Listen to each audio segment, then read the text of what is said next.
இப்போ தமிழ் புத்தாண்டு பலன்கள், அதாவது பராபவ பலன்கள் சற்று தாமதமாக உங்களை வந்து சேர்ந்தடையும் என்றாலும் கூட இதை மிஸ் பண்ணிடக்கூடாது. இன்னும் ஒரு வருஷத்துக்கு இருக்குது தமிழ் புத்தாண்டு. இந்த பராபவ ஆண்டில் 12 ராசிகளுக்கான பலாபலன்கள் என்ன, அதை பற்றின சிறப்பு தொகுப்பு தான் இன்றைக்கு தொடக்கம்.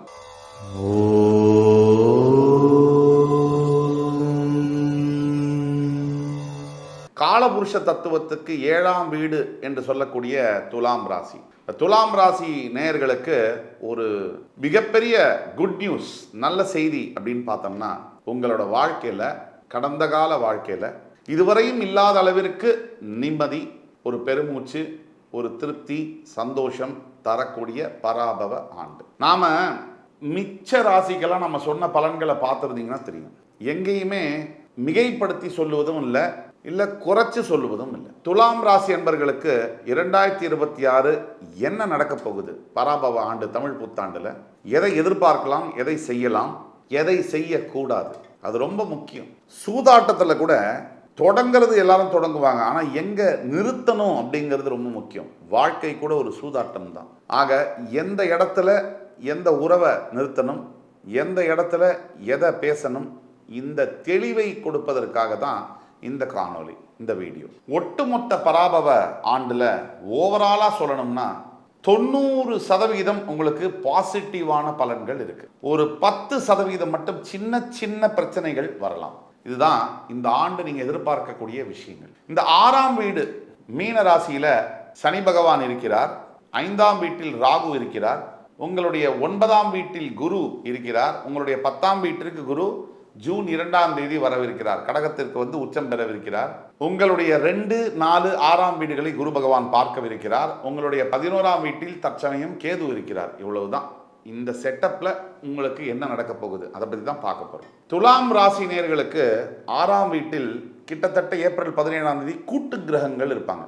சனி, செவ்வாய், புதன் இப்படி போன்ற கூட்டு கிரகங்கள் வரக்கூடிய வாய்ப்புகள் நிறைய இருக்கு. அந்த கூட்டு கிரகங்கள்னால சில ஆபத்துகள். என்ன ஆபத்து? வேலை செய்கிற இடத்துல காம்படிஷன் அதிகமாக இருக்கும். நீங்கள் செய்கிற வேலையை உங்களுக்கு சவாலாக, உங்களை விட இன்னும் துணிச்சலாக அதிகமாக செய்கிறேன் அப்படின்னு ஆட்கள் கிளம்புவாங்க. செய்ய மாட்டாங்க, செய்யவும் முடியாது.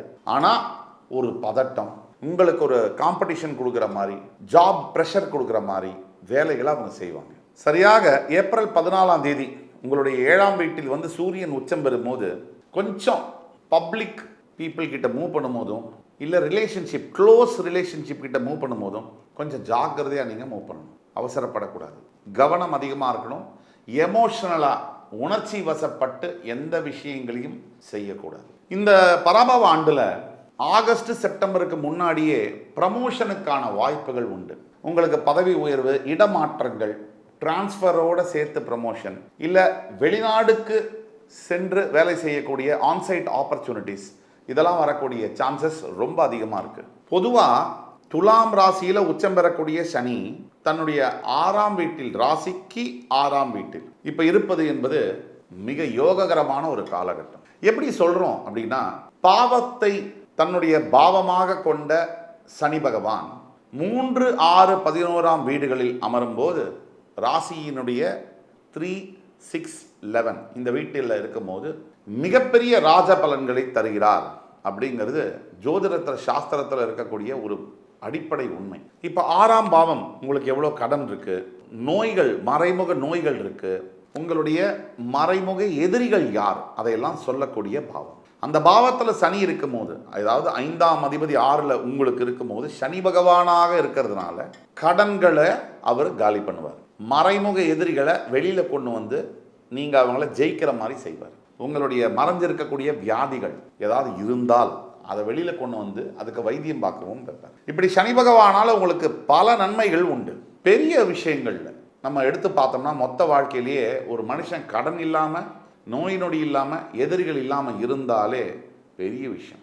ஆனால் இங்கே இருக்கக்கூடிய அத்தனை பேருக்கும் கடன் இருக்குது. அது சுப கடனோ விரய கடனோ, கடன் என்பது இருக்குது. இங்கே இருக்கக்கூடிய அத்தனை பேருக்கும் வியாதிகள் இருக்குது.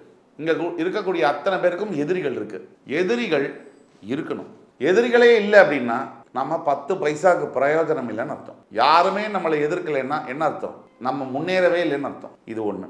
5ஆம் பாவத்தில் இருக்கக்கூடிய ராகுவினால் கண்டிப்பாக இந்த ஆண்டு உங்களுக்கு குழந்தைகளுடைய உடல் நலம், உங்களுடைய பையன் பொண்ணு அவங்களுடைய ஹெல்த்தில் கவனமாக இருக்கணும். அவங்களுடைய ஹேபிட்ஸு சேர்க்கையில் கவனமாக இருக்கணும். உங்களுடைய 9ஆம் வீட்டு குரு இன்னும் 1.5 மாதத்தில் ஜூன் 2ஆம் தேதி 10ஆம் வீட்டுக்கு வருவார். உச்சம் பெற்று 2, 4, 6 வீடுகளை பார்க்கும்பொழுது ஜூன் 2க்கு பிறகு என்ன நடக்கும் அப்படின்னா, வீடு வாங்கிறது, சொத்து வாங்கிறது, நிலம் வாங்குவது, இப்படி பல விஷயங்களை கொண்டு வருவார் அந்த குரு பகவான். தனகாரகன் இல்லையா?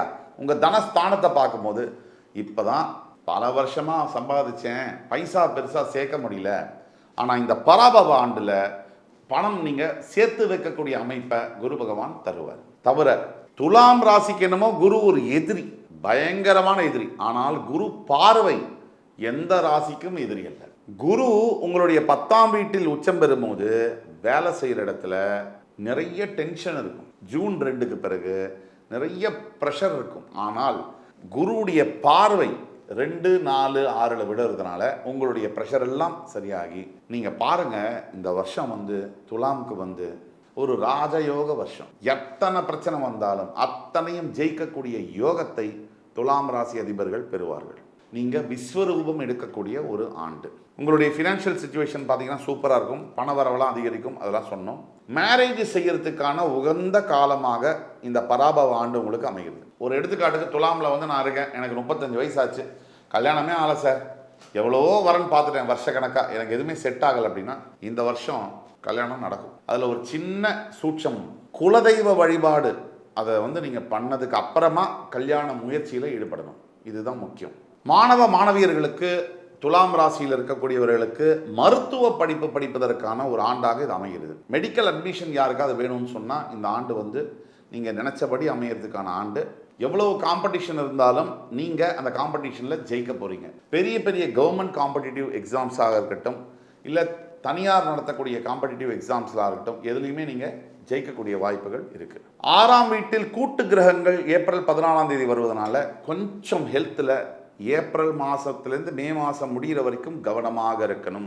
ரொம்ப கவனம் தேவை. இது எப்படின்னா, ஜீரண சக்தியிலையோ இல்லை உடம்பு சூடுலையோ இல்லை மைனர் இன்ஜுரிஸோ சின்ன சின்ன விபத்துகளோ நடக்கக்கூடிய வாய்ப்புகள் இருக்கிறதுனால ஜாக்கிரதையாக இருக்கணும். ஒட்டு மொத்தத்தில் துலாம் ராசி என்பவர்களுக்கு இந்த 10ஆம் பாவத்தில் குரு வந்த உடனே வேலையில் பிரச்சனைகள் வரத்தான் செய்யும், கொடசல் வரத்தான் செய்யும். ஜூன் 2க்கு பிறகு 11ஆம் வீட்டில் இருக்கக்கூடிய கேதுவினால் சில பேருக்கு வேலை போகிற அளவுக்கு கிட்ட கொண்டு போயிட்டு மறுபடியும் ஜெயிச்சிடும். அதே வேலையில் சஸ்டெயின் பண்ணிடும்.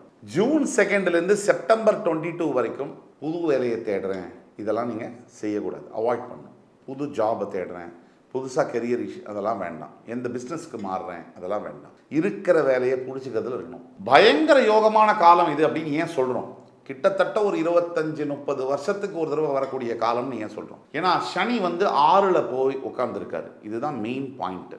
1, குரு உங்களுடைய 2, 4, 6 வீடுகளை பார்க்க போகிறார். இது ரெண்டும் சேர்ந்து. தவிர இப்போ நம்ம பேசக்கூடியதெல்லாம் கோச்சார பலன்கள், அதாவது பொது பலன்கள். உங்களுடைய பிறப்பு ஜாதகத்தில், உங்களுடைய வாழ்க்கையில் உங்களுக்கு என்ன நடக்கும் இந்த பராபவ ஆண்டில் அப்படின்னு தெரிஞ்சுக்கிடுமா? உங்களுடைய கல்யாண வாழ்க்கையில் பிரச்சனைகள் இருக்கா? கல்யாணம் நடக்கிறதுல பிரச்சனைகள் இருக்கா? உங்களுக்கு தனிப்பட்ட வாழ்க்கையில் நிறைய கேள்விகள் இருக்கா? கீழே கொடுக்கப்பட்டுள்ள வாட்ஸ்அப் நம்பர் எங்களை தொடர்பு கொண்டு கேளுங்க.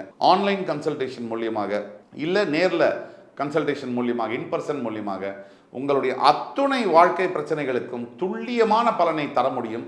உங்களுடைய வாழ்க்கைக்கு சரியான பாத் அண்ட் டைரக்ஷனை கொடுக்க முடியும். இந்த பரிகாரம் அப்படின்னு எடுத்தோம்னா துலாம் ராசிக்காரர்களுக்கு முக்கியமான ஒரு பரிகாரம் என்னன்னா, அப்பா அம்மா இருந்தாங்கன்னா அவங்களுக்கு மனசு சந்தோஷப்படுற அளவுக்கு அடுத்த மினிமம் 3 மாதமாவது நீங்கள் அவங்கள மனசு சந்தோஷப்படுற அளவுக்கு ஏதாவது செய்யணும்.